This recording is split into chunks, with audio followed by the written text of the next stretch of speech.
Hi, welcome back to our pivot table tutorials. In this video, we're going to cover how to change table calculations, specifically the way that Excel summarizes data by things like sums or counts or averages.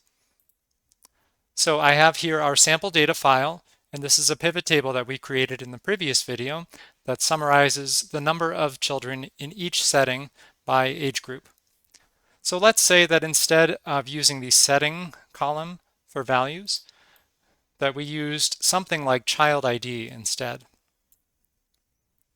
Now you can see the way that Excel defaults the way we summarize data is by adding up all of the numbers that appear in the child ID. So it's assuming off the bat that we want to add the values that are contained within each child ID as opposed to adding the number of children. So in other words, this is totally nonsensical data that we're seeing in the pivot table, but there is a way to fix that. So if you hover over the drop-down arrow under Child ID on the bottom right, go to Value Field Settings, and you'll get this little box that pops up with the option to choose a custom name. We're going to skip that for now and jump right down to the Summarize Value Field By list. And you can see it's got a number of options ranging from sum to count, average, minimum, maximum. The list goes on and on. I can say from personal experience that you'll typically be using the first three, not always, but typically.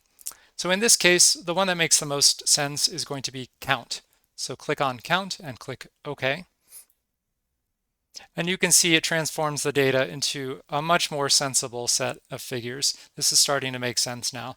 We knew from the previous example that we had 2,460 children, and we see that again. Now, the best fit is going to depend largely on whether it's a categorical variable or a continuous variable, and also what your key message is or what your critical question is. Now, let's practice using an example from scratch. So head over to your source data and click in your table and go to Insert Pivot Table. And we're going to create one on a new worksheet again.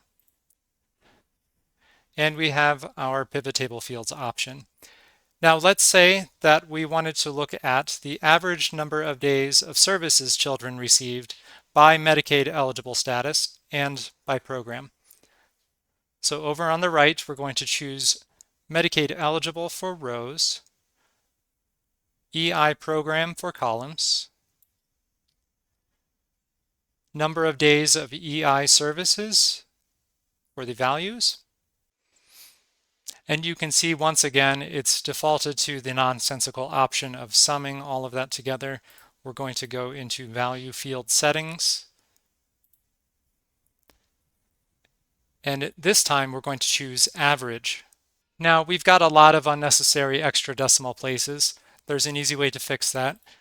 You need to click and highlight only the values. Make sure you're not grabbing the headers and the labels. Go up to the Home tab, and under the Number section, choose the arrow to the right to decrease the decimal places, and this will back out all of the decimals. So let's get them to a nice round whole number. Lastly, we're going to rename our worksheet to something more sensible, such as number of days of services. And there you have it. Now you know how to summarize your data appropriately in a pivot table.